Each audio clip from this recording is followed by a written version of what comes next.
One for the Road, Chapter 7. The interior of the van still held the stale, greasy smell of tacos that had been Raphael's dinner. He had gathered his supplies and parked the van on the street near the front of the apartment complex, watching throughout the night. Its dirty, beige stucco walls bore words in the faded turquoise acrylic near the stairs that read, Sunnyside Estates. Raphael thought it looked far from stately, especially as the sun was rising. The owners must have a strong sense of irony. A homicide detective showed up, alone, at around 5:30 a.m. This was to be expected, and the fact that there was only one officer so far was great for him. Too much police presence would make it difficult for him to do his work. The detective left the building a little more than an hour later, looking a bit shaken. This, too, was to be expected. There wasn't much that could prepare someone to look upon work like that. He wondered for a moment what the police department's working theory would be. Raphael had smashed the cameras, sure, but they'll still see the distortion during the attack, and they'll never be able to make sense of it. Most likely, they'll write it off as some kind of glitch, and assume the murderer was a psychopath with a machete. There had apparently been several machete attacks lately, although they were done in broad daylight and in the spur of the moment. They might even think they have a budding serial killer on their hands, which he supposed was closest to the truth. In the end, if he was successful, it wouldn't matter. The killings here would end. The disappearances would end. After all, that was what brought him to Los Angeles. A marked rise in missing persons reports in Skid Row. Reports that fit the profile. That, and an extensive amount of research that painted a picture of an old and bloody trail that started in Texas and ended in California. The trail of a centuries-old evil that had somehow slipped through the cracks. Raphael wasn't sure why, but he felt he needed to end it more so than any time before, as though its prolonged existence was an insult to him and his lineage. He exited the van, his worn leather satchel of supplies slung over one shoulder, thankful to finally be free of the odor and stale air, and crossed the street toward the Sunnyside Estates. There had been a small flood of cars leaving for work at around 6. Soon there would likely be another flood of those who ran late. For now, things were mostly quiet. He looked around and quickly shuffled up and over the stucco wall. The drop was considerably shorter on this side of the complex, and luckily so. The soles of his feet were still tender from his climb from the night before. He made his way to the eastern corner of the complex with purpose, careful not to appear concerned with anyone who might be watching him. That was the key to going unmolested. Removing the bolt cutters quickly from his bag, he cut a small hole in the back of the chain link, where it was most likely to go unseen, and squeezed through it. He got his fingers under the raised edge of the steel door and lifted. The bolt of the lock and the catch it had been latched in were both bent and twisted beyond function. The strength of the creatures never ceased to amaze him. He stared for a moment down the shaft before him, steeling himself, and descended rung by rung into the darkness. A vicious chill ran through him when he reached the bottom. Although there was no breeze in the surface tunnel, it was dank and cavernous. The smell of moist concrete was everywhere. Somewhere, he could hear water dripping, and the echo seemed to make it like a chorus. He withdrew his flashlight. Although there were emergency lights lining the walls, they were dim, flickering, and many were smashed. He headed south toward the alley, taking in every inch of the surroundings as he went, probing for anything that could serve as a trail. He imagined it would be easy to roam around down here for ages if you didn't know where you were going. Careful not to lose your way, old man. Would be a shame if the big bad vampire hunter died alone and lost in the dark. He was terribly on edge, and no matter how hard he tried, he couldn't shake it. All the controlled breathing and dissociation exercises in the world could not help him. Why? Hadn't he done this 100 times before? Yes, but never had he been this old. That seemed obvious, but somehow poignant. One thing he had learned over the years was that age was exponential, and 62 easily felt 5 years or more beyond 61. There's little fear of death in young men, and he hoped really, that the same applied to the very old. But he was simply within the in-between, where your mortality looms tall over every moment, and you haven't quite come to terms with it. He was afraid now. There was no shame in admitting it to himself, but that would not stop him. He continued as he always had. After 50 feet, the tunnel split into 3 passages. One continued forward, the other 2 east and west. He assumed he was either under the alley or the businesses that bordered it. Now he had to make a choice. There was no trail to follow yet. This would be all instinct and a little faith. The breezeless chill rippled across his body once more. East, he thought. He could never articulate what it was he sensed in these moments, only that he seemed to feel pulled. There was never any doubt, as though his body knew the way and yearned for the work. On his eastward route, he had traveled much deeper into the tunnels than he had hoped. Still, there had been no sign, only the occasional ripple of goosebumps that let him know he was walking in their path. It might have been 500 feet or more before he finally smelled it. It hit him like walking into a putrid cloud, seeming to permeate everything, his clothes, his skin, the very concrete of the walls. A cadaverous smell of rotting meat and coagulating blood and the body's death release. No earthly odor could ever truly describe it, and it was unmistakable to those who knew it. The creature's den was close. Raphael followed the smell as it grew in putrescence, like walking into the bowels of some terrible stone beast. Something crunched and gave with a sickening squish beneath his left foot. He looked down to see the mutilated carcass of a rat. Shining the light around, he found it was not alone. A crowd of dead rats and small dogs and stray cats lay scattered before him, decapitated and disemboweled like small versions of the corpse in the alley above him. As above, so below. He wasn't sure what the Hermetics had meant when they coined that phrase. He had little mind for philosophy, but it seemed to apply here. Knowing he would be upon his prey at any moment now, he raised his guard. He dismissed the voice in the back of his mind that told him he would never live to see 63. Because you're far too old to be pursuing a pack of obviously wild vampires into the dark. Stop it. The self-doubt will get you killed much faster than your age. Either you'll succeed or you'll die down here.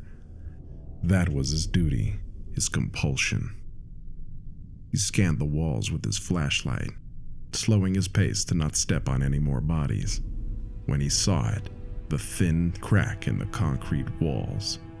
At first he thought nothing of it, earthquake damage or natural erosion perhaps.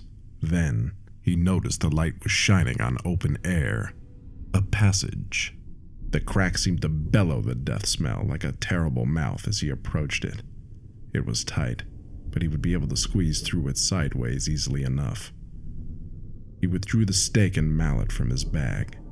These were the old tools, the original, but in his opinion, they were the best, the most reliable. Silver bullets and crossbows were flashier, sure, but it took a damn good shot to pierce the heart at range. He would be quick about his work and end it before a single one of these creatures had a chance to awaken. He passed through the hole in the wall and fought back the tacos in his belly which were struggling their way up in response to the odor. His breath escaped his mouth in puffs of mist. Any minute now. This new passage was of a different construction than the surface tunnel it once connected to, much more narrow and much older. Thick patches of cobwebs hung from every corner like drapes, and the walls were painted what appeared to have once been green, although decades of filth and chipped paint made it difficult to be sure. From the ceiling hung dead-caged work lights, dangling on their black power cables. His trek down this tunnel was much shorter. More animal corpses lined the floor here, so many that it was nearly impossible to avoid them. He crunched and splattered his way along until the narrow walls gave way to an open storage room, populated by a pile of old, rotting wooden crates, a freight elevator shaft, and, in the center of the room, lying on their backs, 4 in a row, his prey. They were hideous things to behold. Raphael had always thought whoever made that Nosferatu movie must have had a run-in or two with the real thing. It was probably the closest the industry had ever come to accurately depicting the monsters. Their skin looked somehow taut and thin, black, dead veins running beneath it like spider webs. The faces seemed fixed in a perpetual snarl that allowed a glimpse at their impossible mouth of fangs, like a fiendish smile. Normally, the creatures prefer not to show their true face, not until they must, to feed. But any sort of change seemed beyond these wretches. These may be the first real vampires I've faced, he thought. The facades the others had worn, they almost began to believe, and in a way, it had made them weaker. These were truly wild beasts, and wild beasts were dangerous, unpredictable. He looked over the one closest to him. Once a man, judging from the clothing, its shoulder-length brown hair spotting his head in wispy patches. It was wearing old, ripped jeans, tattered from wear and not from fashion, and a light gray hooded jacket. Its mouth, and much of the rest of it, was caked in drying brownish-red blood, adorned with it like the rest of his pack. Staring the horror in the face, he readied the stake, its point falling ever so slightly to the left of the sternum. The thing's nostrils were flaring even in its sleep. Its nose seemed to have receded into its face and opened the nasal passages wide like a bat. Probably why the association in folklore had been drawn between the two creatures. The thing was the definition of an abomination.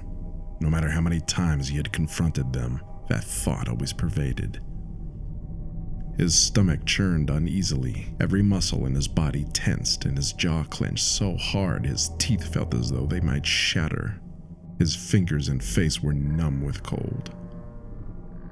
He raised the mallet and brought it down with controlled strength and precision.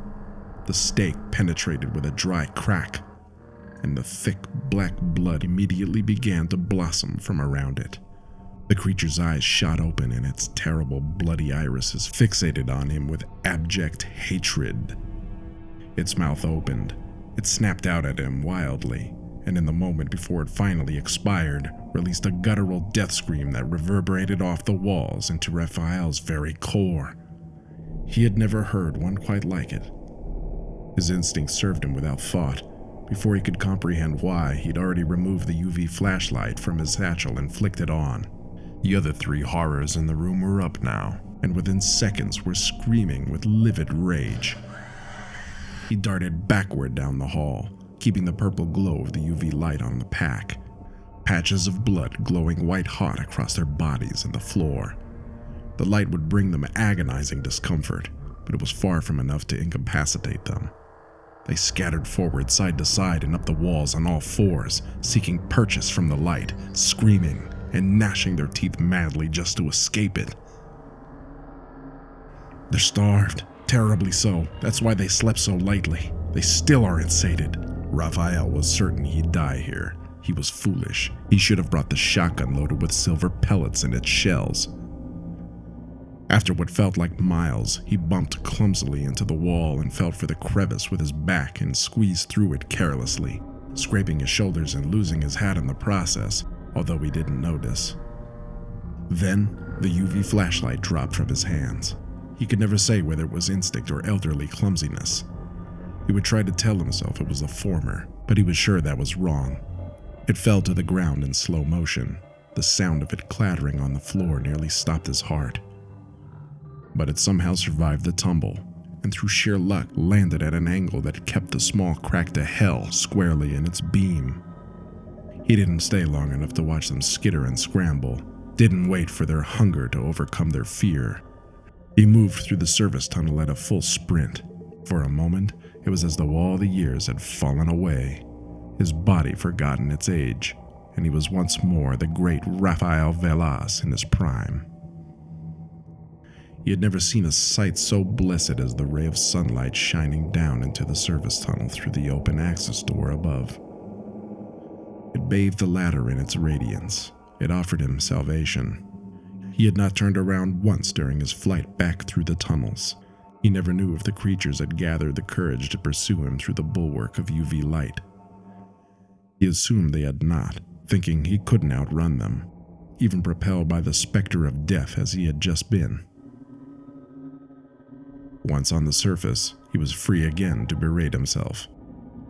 That had been a shit show, a rookie mistake, and only luck had spared him. He could not have known for certain that the rest would have awakened so suddenly. They usually slept like the dead after feeding. There had even been some who weren't even disturbed when the steak made its way in. Why had he insisted on the steak? Even a gallon of gasoline and a match would have likely served better. At least he had ended the one's life, small consolation though that was.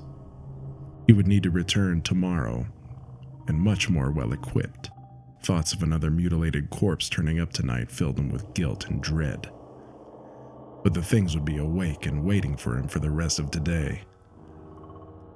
Part of him sickly hoped his prey ate better tonight, if it meant not having to face them awake once more, and he hated himself for it.